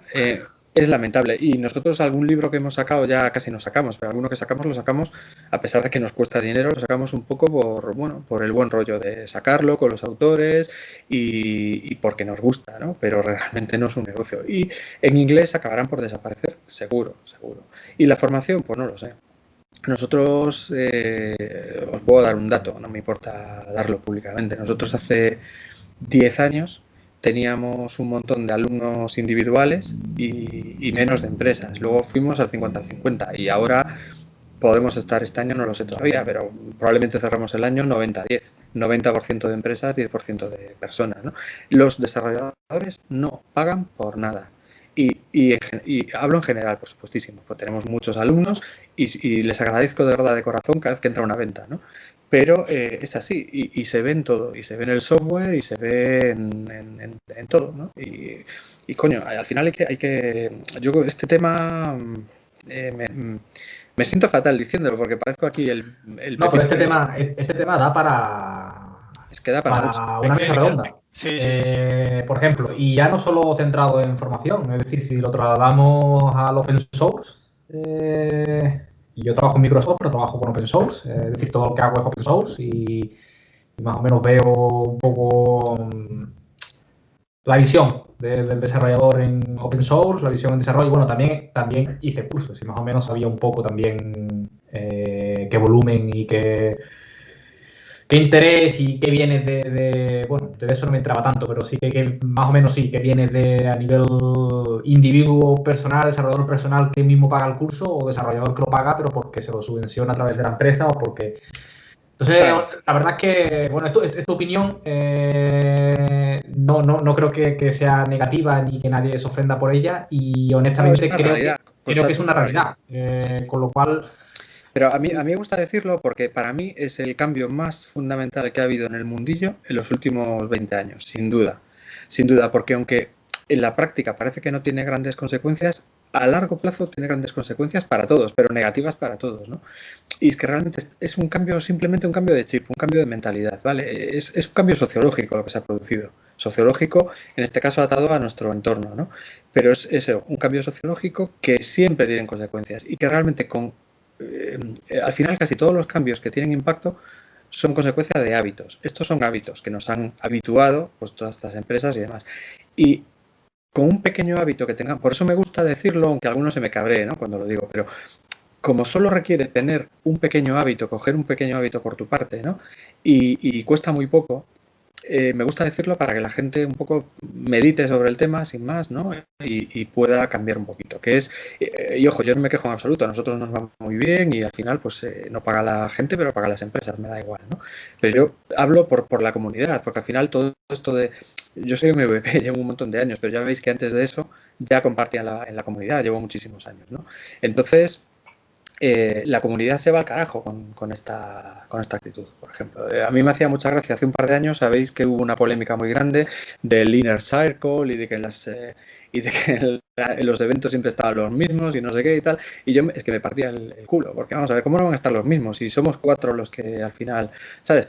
Entonces, bueno, esto ya digo, da para un coloquio efectivamente y yo soy muy crítico con el tema, pero sí crítico porque es que realmente a mí lo que me gusta es la comunidad y el espíritu ese de comunidad y demás, ¿no? Y que simplemente la gente coja un pequeño hábito de valorar las cosas en su justa medida, colaborar, si no se puede con dinero, con tiempo. Y si hay un proyecto open source o un proyecto freeware que aunque no necesites pagarlo, pero tío, te ha ahorrado tiempo, te ha ahorrado por lo tanto dinero y tal, le puedes donar $10 una vez al año, hazlo.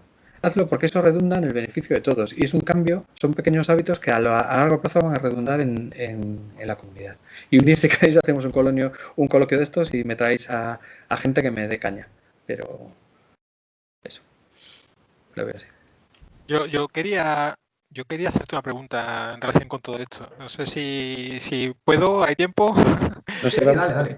A ver, porque hablas un poco de lo que es la desaparición del libro en sí, de los libros técnicos. Ahora yo te amplío un poco más la pregunta. Te digo, la desaparición del libro, porque en formato físico ya es prácticamente, Ya. no sé cómo lo ves tú. Sí, a ver, yo por ejemplo soy muy fan del ebook, ¿eh? O sea, yo leo, prefiero leer en ebook. ¿Por qué? Pues, fundamentalmente porque yo lo que leo, a mí la novela me gusta, he leído mucho novela, pero he de reconocer que últimamente leo más que nada ensayo. Ensayo o divulgación, es decir, a mí os decía antes, soy un junkie del conocimiento, me gusta aprender, entonces el formato electrónico me va muy bien bueno, yo uso Kindle, ¿vale? Y me gusta mucho poder subrayar y tomar alguna nota, ¿no? Y demás. Ahora, un libro técnico no me lo leería en el Kindle, sinceramente. Nosotros los nuestros no los sacamos en Kindle y muchos los hemos pasado a Kindle y EPUB, ¿no? Pero a ver, yo es que los veo y me horroriza leerlos, porque si tienes listados de código, figuras y tal, eso es insoportable. Es muchísimo mejor un libro en papel o incluso en PDF para verlo en la pantalla o idealmente incluso los dos, ¿no? Espera, tengo aquí una luz porque estoy a oscuras medio, pero está súper intensa. A ver si la bajo. Vale. Bueno, pues lo que os decía, yo creo que el libro físico técnico, no sé si desaparecerá, probablemente sí, pero el formato grande, aunque sea en PDF, ¿no? O similar, yo creo que no, porque es muy complicado leer documentación técnica en formato Kindle, ¿no? Digamos, para entendernos. Si te referías a eso, a la pregunta.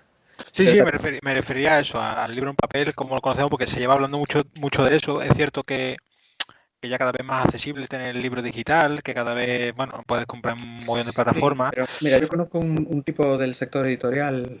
Yo trabajé muchos años, bueno, de autor. Yo escribí un montón de libros técnicos hace años en Anaya Multimedia y en otras editoriales. Y bueno, conozco gente del sector. Y hace un par de años, hablando con uno que sabe mucho de esto, me decía, y tiene toda la razón, es decir, el libro físico no va a desaparecer por una sencilla razón. Y esto va a parecer una chorrada, pero porque se regala. ¿Un libro electrónico lo puedo regalar? Sí. Ni por asomo, no se parecen ni nada. No es lo mismo llegar en Navidad y regalar una novela con un sobrecito, mira, descárgatela de aquí o se la mandas por mail, que llegar con el libro. Y solo por eso parece una gilipollez, pero es que mueve el mercado editorial muchísimo, ¿no?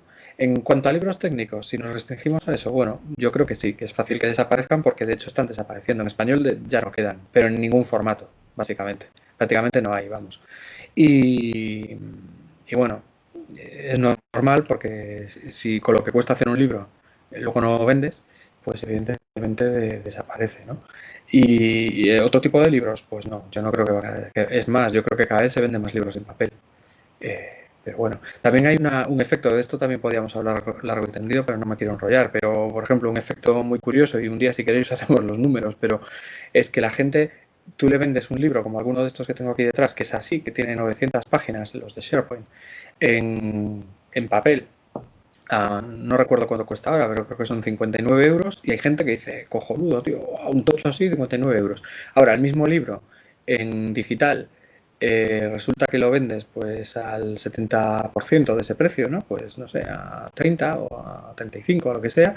¿Estás loco? Oh, voy a pagar por un libro. A ver, chico, lo que cuesta de un libro no es imprimirlo. Imprimir un libro cuesta 2 duros. Lo que cuesta es el trabajo que hay detrás. El autor, edición, maquetación, todo eso vale un pastón. Y no es el formato lo que condiciona el precio del libro. Pero todavía... a ver, claro, en relación a eso era la siguiente pregunta precisamente. Era un poco hablar de todo lo que el trabajo que hay detrás de la creación de lo que es un curso, un libro, en fin.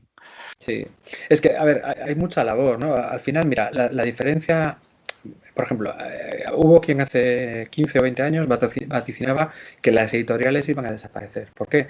Porque, hombre, te vas a lulu.com o a uno de este estilo y te edita cualquiera, o sea, cualquiera edita un libro hoy en día. No necesitas una editorial. O sea, tú escribes un libro, lo subes a Lulu en un formato determinado que hasta te lo transforman y tal, y ya tienes un libro publicado. Te dan el ISBN, ya está. ¿Para qué necesitas una editorial? Pero bueno, esto es un poco, el símil que hago es como en el mundo del arte, ¿no? Con los cuadros. O sea, bueno, ¿quién dice que este autor o este pintor o este escultor es bueno o no lo es? Bueno, pues en el arte puede ser el gusto de cada uno, pero en un libro, y especialmente en un libro técnico, no. Es decir, tiene que ser bueno, si no, eso no vale, ¿no? Entonces, igual que hay el conservador del museo, el que decide qué piezas van en las colecciones y demás, y si tú vas a ver cierta, yo qué sé, vas al Thyssen o vas al Prado a ver una exposición, sabes que va a ser buena.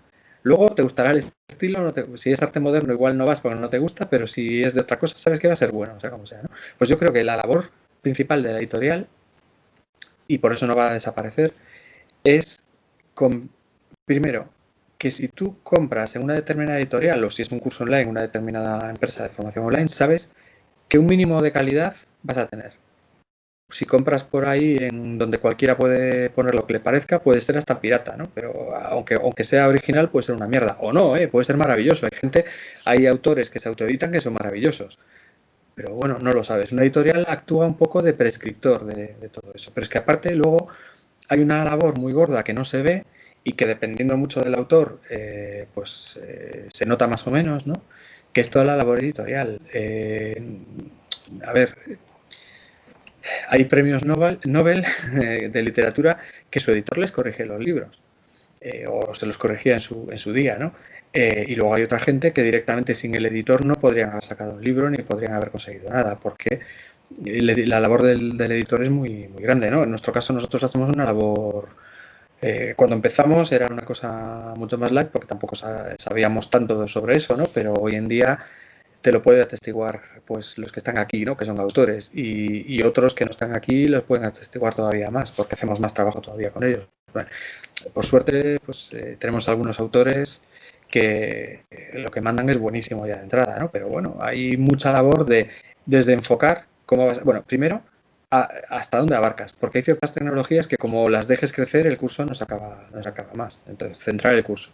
Luego todo el tema de la progresividad, una cosa que, yo qué sé, cosas que parecen una chorrada pero que no lo son en absoluto porque luego te das cuenta de que no lo son, ¿no?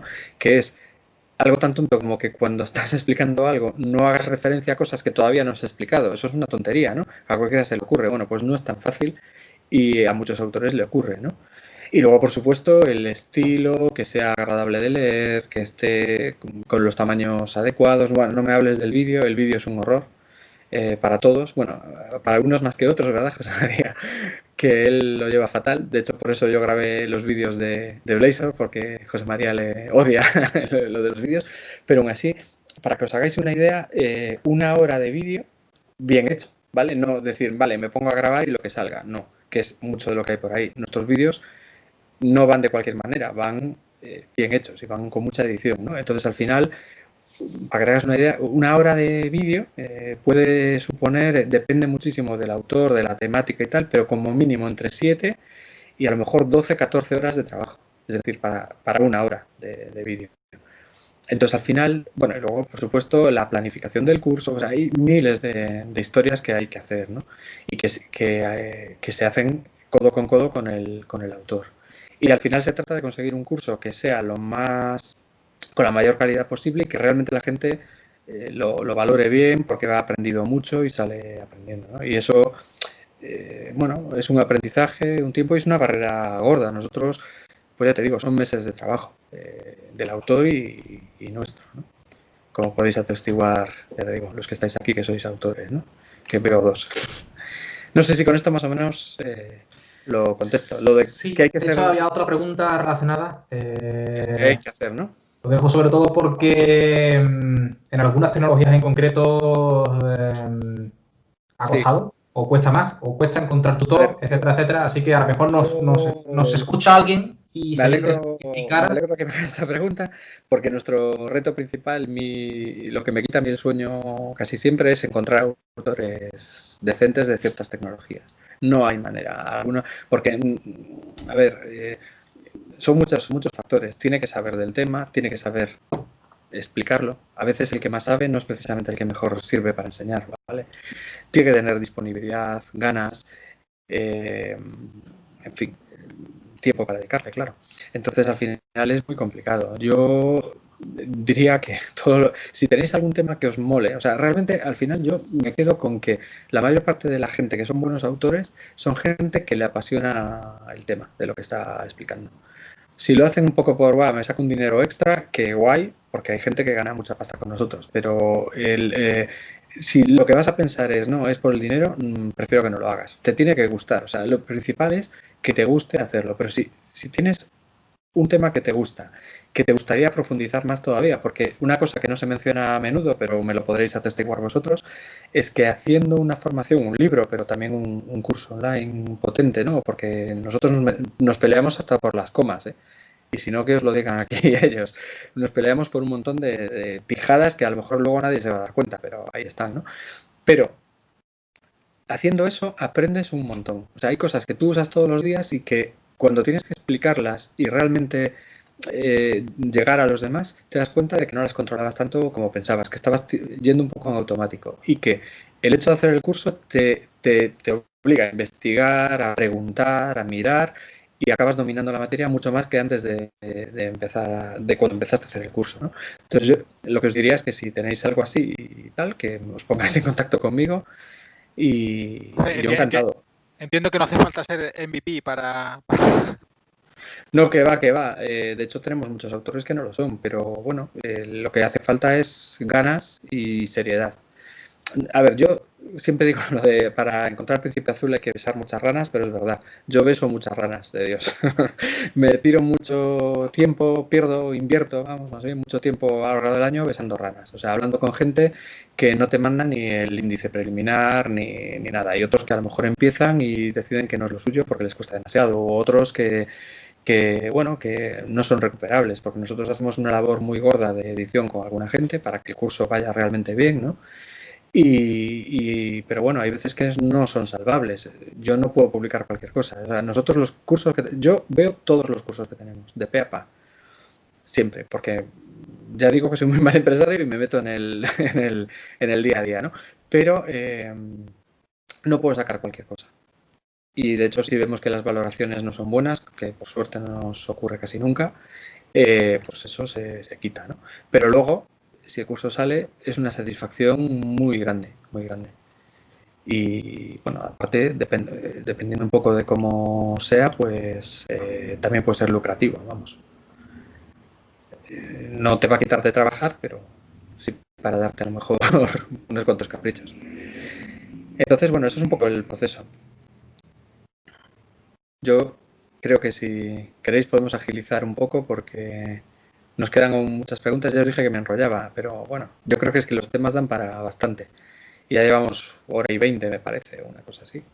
Sí, vamos, me voy a saltar un par de preguntas que tenemos preparadas, pero que Venga. prácticamente creo que has contestado. Una de ellas estaba relacionada con la publicación de libros y voy prácticamente a otro bloque donde también has mencionado previamente que en este caso participaste en el curso de Blazor junto con José María haciendo la edición de vídeos, etcétera. Y bueno, en este caso además eres MVP, especializado en desarrollo web, has conocido prácticamente todos los frameworks existentes previamente de desarrollo web, tanto de Microsoft como, bueno, sé que también ha habido cursos de otras tecnologías, con lo cual tienes conocimiento de otra serie de tecnologías. ¿Cuál es tu opinión sobre Blazor? Vale, a ver, antes de nada yo lo que tengo que decir es que sabéis que la SGAE, ¿no?, es la Sociedad General de Autores y Ejecutantes. Entonces yo en el curso de Blazor, el autor es José María y yo soy el ejecutante de los vídeos. Es decir, a mí él me dice lo que quiere, yo soy un teleñeco, me muevo con... A ver, no, evidentemente siempre pones algo de ti mismo y demás, pero lo importante, que es lo que se quiere decir, es de él, ¿no? Pero bueno, la verdad que estuvo muy bien, porque hemos estado trabajando un montón de horas. Yo este verano creí que no me daba la vida ya más para nada más, porque tiene un montón de horas de vídeos y un montón de material escrito que hizo José María y revisé yo y alguien más de aquí. Y a mí, personalmente, Blazor es que me apetecía mucho tener el curso y me apetecía mucho meterme yo a fondo en el tema, porque el tema es que, como tú dices, bueno, yo he visto un montón de frameworks y no solo de backend, sino de frontend, ¿no? Porque, bueno, yo estoy en el frontend, yo soy un poco full stack, pero en la parte de backend de tecnologías Microsoft, aunque, bueno, también sé algo y he hecho cosas, ¿no?, con Node y cosas así, pero fundamentalmente .NET. Y yo qué sé, MVC como framework, ¿no? La base de SPNet siempre me ha gustado mucho y creo que está muy bien. A mí me gusta mucho la tradicional, para serte franco, y porque está tan bien imbricada con IIS que yo soy muy fan de IIS, de Internet Information Server, y me gusta, ¿no? Pero, claro, esto es multiplataforma, cambia cosas y tal. Entonces, bueno, la parte de SPNet está muy bien, ¿no? El transversal, el que vale para todo. Pero luego ya la parte de MVC, para mí personalmente, me parece un poco tediosa. Vale, porque está muy bien la arquitectura y puedes hacer un montón de cosas para escalar y para crecer y tal, pero luego a ver, aquí también me vais a pegar, pero seamos realistas. En el 90% de los casos lo que hacemos son cosas pequeñas. Te importa un huevo escalar. O a lo mejor no, pero hay muchas cosas que no necesitas todo eso. Entonces a mí me resulta engorroso, ¿no? Luego con las Razor Pages estas y algunos conatos en los que ya ni me metí porque decía esto no va a ningún lado, ¿no? Que hubo ya en ASP.NET clásico, que no me acuerdo ya ni cómo le llamaba, las web pages a secas creo que eran, ¿no? José María. Sí. Webmatrix, en la época de Webmatrix y las movidas que... Bueno, Webmatrix, aquel que yo, de hecho, cuando salió Visual Studio Code, lo primero que dije es, esto es otro Webmatrix, que mierda y tal. Pero luego lo probé y dije, coño, esto... Y la verdad que yo ahora soy el fan número 1 de Visual Studio Code, lo uso para todo. Pero bueno, a lo que iba. A mí lo que me gusta de Blazor es dos cosas, fundamentalmente. Me enganchó el tema de WebAssembly, pero la realidad es que es lo que menos me importa de todo. Porque la parte de Blazor Server es súper golosa, porque te permite, sin tanta parafernalia, que si quieres la puedes tener, ¿eh? De hecho, lo comentaba el otro día José María, que en la aplicación de ejemplo que se entrega con el curso, está hecho con una arquitectura un poquito, en fin, seria, ¿no? Para que la gente también la aprenda y tal. Pero si quieres hacer cosas rápidas del día a día o para la empresa, ¿no?, internamente y tal, lo puedes hacer sin tanta historia, sin tanta parafernalia y muchísimo más rápido. Es eso, muy ágil, enseguida ves resultados. Luego, si quieres profundizar, pues hay cosas que son más durillas, ¿no? Pero lo inicial es muchísimo más sencillo. Entonces, es muy ilusionante. Además, haces la aplicación, la despliegas como quieras, en una patada. Es decir, la puedes incluso desplegar sin servidor, con .NET Start, o sea, Run, perdón, y VIA, ¿no? Entonces, para muchas cosas está muy, muy bien, va muy rápido, puedes tener algo muy serio hecho en muy poco tiempo. Y a mí personalmente me ilusionó mucho. Yo que además empecé, como todos, vamos, del mundo web de NET con Webforms, aunque no tiene nada que ver, y esto ya lo hemos hablado en la charla que hicimos hace 3 semanas o así, José María y yo, y lo comentó un poco el otro día él también, realmente no tiene mucho que ver, pero sí que un poco la filosofía me lo recuerda, ¿no? Y sin las cosas malas que tenía. Por lo tanto, bueno, pues creo que es un tema que es muy ilusionante, muy interesante, que las empresas le pueden sacar muchísimo partido y los particulares también, vamos. Y esto no quiere decir que luego no puedas hacer aplicaciones grandes, ojo. Solo digo que no te hace falta tanta historia para hacer otro tipo de aplicaciones. No sé si con esto os contesto. Sí, totalmente. De hecho, bueno, a mí personalmente, que últimamente sí que hablo un poquito con parte del equipo de ellos, también me hace un poco de ilusión ver que el feedback o el feeling general es bastante positivo, ilusionante. Así que interesante. Yo os digo una cosa, yo normalmente en una tecnología así muy nueva, cuando sale y tal, si es muy chula, intento enterarme de lo básico, ¿vale? Y ver de qué va, aplicaciones y tal, pero no me meto a fondo hasta que lleva por lo menos un par de años, porque es que corres un riesgo enorme. Y sin embargo con Blazor fue de cabeza, porque, bueno, por un montón de razones que explicó ya José María, ¿no? De que realmente son estándares y no va a desaparecer y tal, pero porque además es muy, eso, me gusta mucho. Yo solo quería preguntarte a nivel personal, tú que eres, y perdón por la expresión, pero tú que eres perro viejo de esto, Blazor, ¿lo ves como una apuesta en firme? Yo sé que después vendrán las tendencias, los que tal, pero ¿lo ves como una alternativa seria para las empresas de hoy en día, que se dedican a crear webs? ¿Lo ves como algo realmente que diga, vamos a apostar? Hombre, a ver, yo si tuviera la bola de cristal, pues sería millonario y bueno, genial, ¿no? Pero no lo sé. Pero la sensación que yo tengo es que sí, que es una cosa que va a perdurar, porque si no lo hubieran metido con el cacao que tienen, no lo hubieran metido en todo esto. Y además, eso, lo que ya hemos hablado varias veces, ¿no? Para mí una cosa que es fundamental es que la parte de WebAssembly está toda basada en estándares y la otra parte, la de Blazor Server y lo que está en el servidor, usa tecnologías que están en el stack de ASP.NET. Con lo cual, lo peor que podría pasar es que no la desarrollaran más. Que lo dudo, porque de hecho hay un roadmap ahí, ¿no? Muy, muy interesante, porque de hecho hay algunas cosas que cuando las saquen, o sea, si realmente llegan a sacar todo lo que está estimado, yo creo que va a arrasar. Porque es que con un solo framework, que sería .NET, ¿no? Y con un solo lenguaje, que es C#, bueno, más HTML y CSS, podrías hacer aplicaciones de todo tipo, no solo web, multiplataforma, nada que ver con envolver en Electron aplicaciones como hace todo el mundo ahora, que son pesadas y bueno, en fin, lo están planteando de otra manera. Incluso podrían ser nativas si todo sale como tiene que salir. Entonces, bueno, ya lo veremos, pero yo creo que hoy por hoy ya es súper útil, o sea, ya puedes hacer cualquier cosa. De hecho, en el curso, el ejemplo final que vas a hacer y que te entregamos además hecho para el inicio y el final, ¿no? Que es una tienda online, tiene de todo. Y si comparas lo que tendrías que hacer para hacer la misma tienda online con MVC, pero bueno, ahí os lo puede decir mejor José María que yo, ¿verdad? O sea, Sí. No. En general, el tema es mucho más asequible, ¿no? Yo creo que en todos los sentidos, ¿no?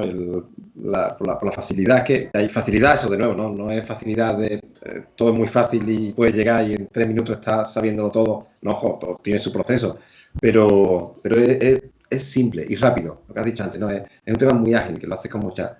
Y yo creo que eso no puede acabar mal. O sea, si le está dando a las empresas, a los profesionales, herramientas que les permite hacer su trabajo de forma más rápida, de forma más ágil, que el resultado sea súper profesional, ¿no? Muy en la onda de las SPA y tal, es que no hay nada que pueda ir mal ahí. Al final, lo que decía, ¿no? En la bola mágica nunca se sabe lo que puede pasar por ahí dentro. No podíamos imaginar hace un año que íbamos a estar con un virus terrible que iba a controlar el mundo, ¿no? Y lo estamos. Ostras, nunca se puede saber, pero es verdad que la pinta que tiene de luego es que es una tecnología que ha venido para quedarse y la vamos a Sabéis que está grabado, sin que dentro de un año seguramente os preguntaremos sobre esto y veremos cómo ha cambiado el panorama. lo veremos entonces. No, pero bueno, más allá de todo eso, que también, como decía José María el otro día, y yo coincido con él totalmente, a mí es una tecnología que precisamente por todas estas cosas que él dice, me ha ilusionado muchísimo y hacía tiempo que no me ilusionaba. Porque yo hay tecnologías, y me vais a preguntar, porque tengo ya aquí el slide, ¿no? De qué cosas son un must para cualquier desarrollador web hoy en día. He de reconocer que hay algunas que las he aprendido porque tenía que aprenderlas, pero me parecen un coñazo. Webpack. ¿Es muy útil? Sí. Es un coñazo. Es muy útil, pero aparte rompe cada 2x3 porque sacan... Entonces, esto, sin embargo, me ha parecido todo lo contrario. O sea, que tenía ganas de aprender sobre ello, ¿no? Entonces, yo creo que eso es lo mismo que os decía antes de los autores. Te tiene que, ¿sabes? Que tocar la patata, como se dice a veces, ¿no? Si una cosa te gusta y te pide el cuerpo saber más, mala no puede ser. Luego igual se queda en nada, pero bueno, yo creo que con los patinazos que ha tenido Microsoft a lo largo de los años, yo no sé si os acordaréis, pero yo como soy viejo, como decís, ¿quién no se acuerda de mi edad y que estaba programando por aquel entonces de los documentos ActiveX? Que yo conozco a alguno que apostó toda su empresa en eso y en fin, ¿sabes? Bueno, Silverlight y otros tantos, ¿no? Esto yo creo que es otra cosa, porque es lo que os digo, aunque en el peor de los casos decidieran que lo iban a parar, que ya no hacen más, como está basado en el lado frontend estándares, en el lado back, en tecnologías del stack ASP.NET que no van a desaparecer porque son parte integral del stack, desde bueno todo lo que son los pipelines, en fin, todo lo básico hasta el Signal R, ¿no? Pues en el peor de los casos te quedas como estás y ya es muy capaz lo que hay ahora mismo. Entonces, bueno, yo creo que sí. Y nos han quedado un montón de cosas en el tintero, pero es que, bueno, yo me enrollo mucho, ya os avisé. No, pero cuenta las cosas súper detalladas y sobre todo cuando el objetivo principal es tener una charla así amigable, conocerte un poco mejor o charlar sobre tecnología, la verdad es que se agradece.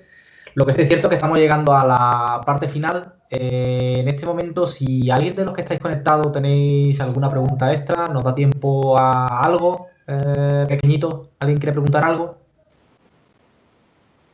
Cable ahora. Prometo no enrollarme. Callo para siempre. No prometas lo que no puedes después cumplir, ¿eh? Bueno, pues si no hay preguntas, llegamos hasta aquí. Ante todo, agradecerte el tiempo que has dedicado a echar una tarde con nosotros. Creo que todavía te pillamos en la oficina, así que... Muchas gracias a vosotros, porque al final, oye, no deja de sorprenderme que eso, con lo viejo que soy y la de años que llevo en esto, que me sigáis llamando de vez en cuando a alguna gente para dar contar mis batallitas de veterano. Así que importante insistir en que tenéis un curso de Blazor, ¿verdad? Sí, y demás cosas. Si vais por campusmvp.es, bueno, tenemos un catálogo, yo creo que bastante representativo, aunque es un poco pequeño, tiene todo lo importante está, y sobre todo lo que os puedo garantizar es que lo que está es bueno. Luego hay gustos para todo, pero os puedo decir que tenemos un porcentaje muy muy alto, además del 90% de alumnos muy contentos con nosotros. Entonces, bueno, es otro tipo de aprendizaje, distinto a lo habitual que veis por ahí, pero yo creo que os puede gustar. Así que gracias por dejarme meter la cuña publicitaria. Muy bien. Pues llegamos hasta aquí. Nada, muchas gracias a todos los que habéis conectado. Espero que hayamos echado un rato divertido. A mí me lo ha parecido. Mil gracias por tu tiempo y por todos los detalles y por explicarnos un poco curiosidades, cómo surgió Campus, como un poco todo. Así que mil gracias por ello. Y nos conté ni las anécdotas que tenemos del programa MVP, que hay alguna que... Pues había una pregunta al respecto. Y el año que viene, como nos veremos para hablar de esto, acuérdate y ya te la sacaremos. Una de ellas era que contaras una anécdota de todos los años que llevas en el programa MVP. Así que esa te la dejamos para cuando hagamos el... Bueno, yo espero que hagamos un siguiente café, pero ya no bajo pandemia, sino que lo hagamos por placer. Pero que podamos reunirnos también en persona. Así que... Mil gracias a todos. Solo anunciar, como solemos hacer al final de cada café, que tenemos el próximo programado. Lo podéis ver en Meetup. Será el próximo, quiero estar seguro y no equivocarme con la fecha. El invitado será Javier Cantón. Javier Cantón trabaja en Plain Concepts, es el lead del área de investigación, de research. Y, por supuesto, pues hablaremos con él mucho sobre, bueno, curiosidades, cómo surgió Wave Engine, etcétera, pero también hablaremos de 3D, HoloLens, etcétera, etcétera. Y de juegos, claro. Será el próximo 4 de noviembre, que es igualmente un miércoles y será a la misma hora, 6:30 de la tarde, así que espero veros a muchos por ahí. Bueno, pues muchas gracias a todos. Y los que estáis en Sevilla, id a Itálica, hacedme caso. Muy bien. Yo fui hace no mucho, fui el año pasado además. Así que sí, es muy buena recomendación, pero sobre todo es ir con guía. Sería la recomendación fundamental, ir con guía. Hacer unos eurillos y con guía, está guay. Bueno, pues muchas gracias a todos y nos vemos la próxima. Hasta luego.